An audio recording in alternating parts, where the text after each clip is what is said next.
कर्तव्य है। हम लोग अपने बच्चों को जानकारी दें, ये हमारा तो कर्तव्य है।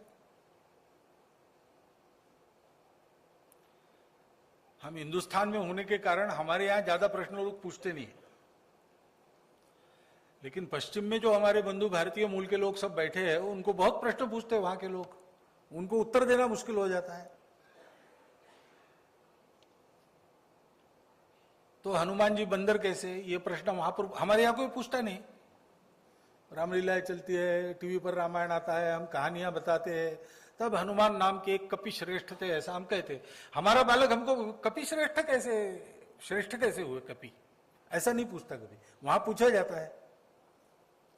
और वहां हमारा बालक उत्तर नहीं दे सकता, वो घर में आके माता पिता को पूछता है, तो माता पिता को भी पता नहीं। ये स्थितियां है। हमारे यहां भी अगर प्रश्न पूछने लगेंगे तो हमारे पास उत्तर है कि हमको सोचना चाहिए, खोजना चाहिए। और इसलिए ऐसे विश्वकोश की आवश्यकता तो थी और वो पूरी की जा रही है। इसलिए मोदी जी का और स्वामी जी का मैं हृदय से धन्यवाद करता हूं।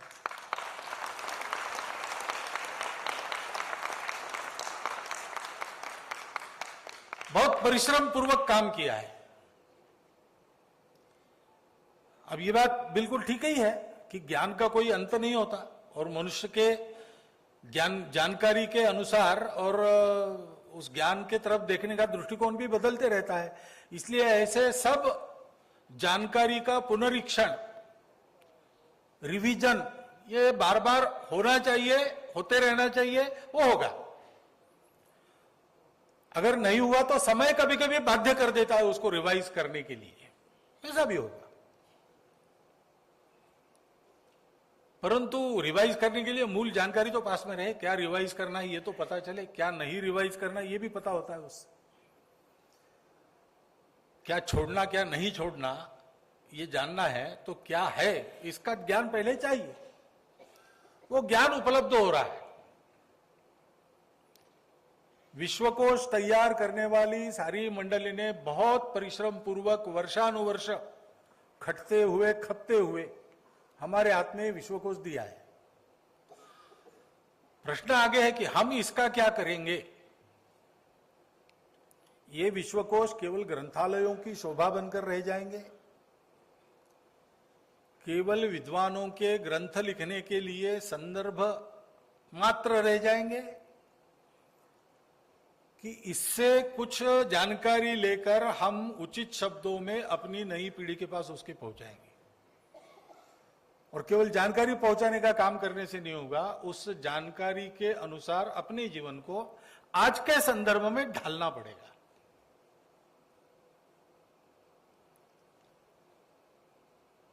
तो विश्वकोश तैयार करने वालों ने तो अपना काम पूरा किया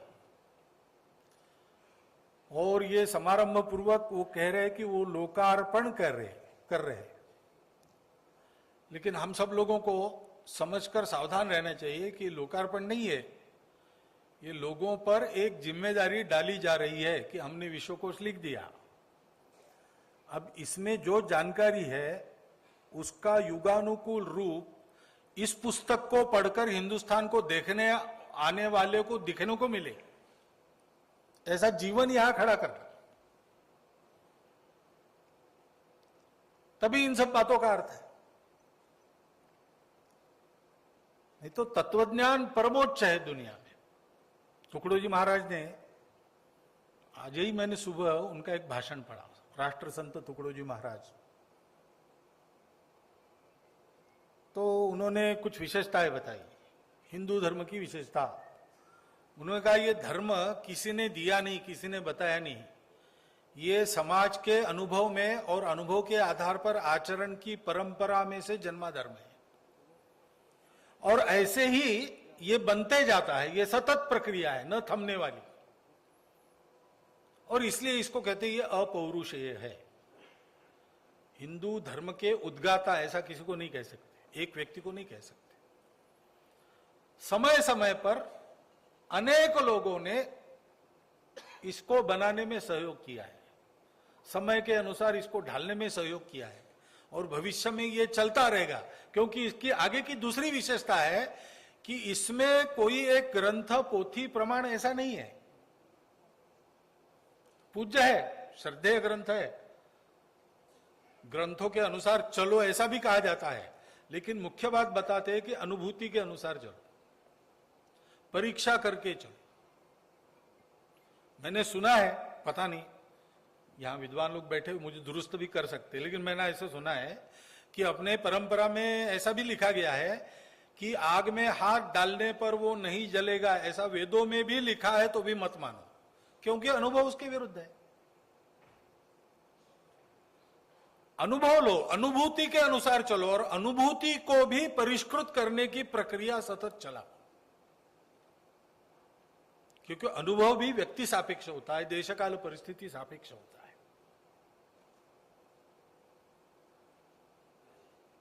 इसके अनुसार और चलना चाहिए, ऐसा हिंदू धर्म का निर्देश है। और ये हिंदू शब्द पहले था ही नहीं, ये परंपरा थी, ये धर्म था, लेकिन इसके पीछे हिंदू नहीं लगा था। तब इसको क्या कहते थे? तब इसको मानव धर्म कहते थे। मानव धर्म शास्त्र लिखे गए,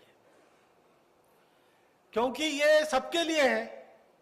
ये इतिहास का एक संयोग है कि इसका उद्गम, उत्कर्ष, विकास, संगोपन, संवर्धन हिंदुस्तान में हुआ।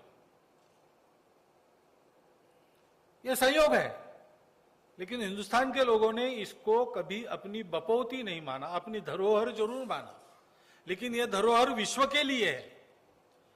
एतद् देश प्रसूतस्य सकाशात् अग्रजन्मनात् स्वं स्वं चरित्रम शिक्षेरन् पृथिव्याम सर्वमानव। और आज घड़ी है कि दुनिया इसको चाहती है।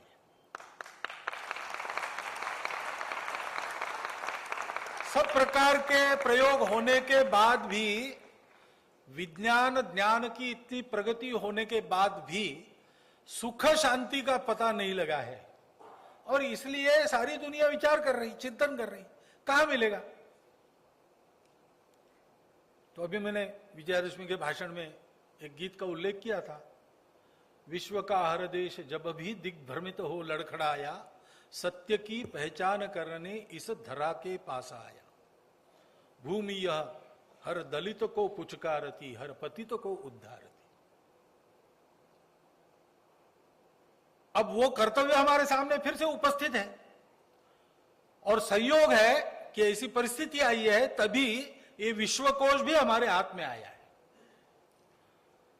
तो पता नहीं क्या था, ये सबब हमारे पास अब नहीं है। विश्वकोश में जानकारी हमको मिलेगी, जानकारी नई पीढ़ी तक पहुंचाना और उसके अनुसार जीवन खड़ा करना, ये कर्तव्य इस विश्वकोश के रूप में हमारे हाथ में आ गया है। ये हमारे देश का ईश्वर प्रदत्त कर्तव्य रहा है। ये विरासत, इसके पीछे हिंदू शब्द लगा है, लेकिन ये हिंदुओं की बपौती नहीं है, ये हिंदुओं की धरोहर जरूर है, लेकिन वो संपूर्ण विश्व के लिए है।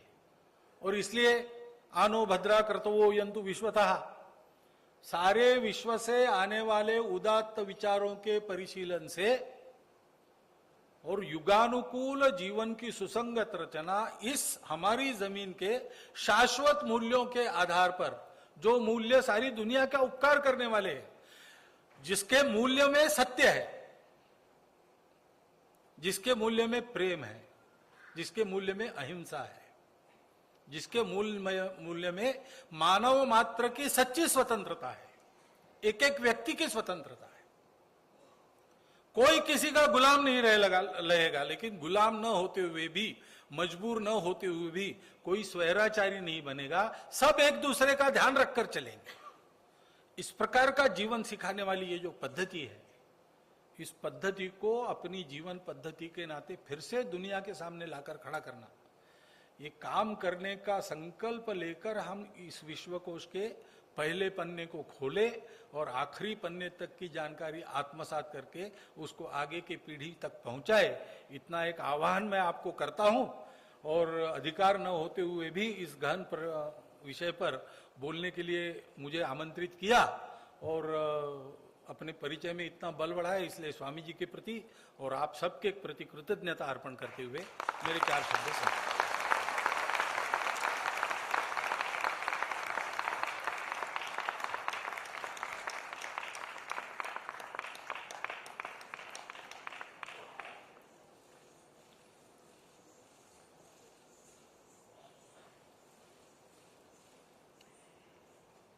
It has been such a wonderful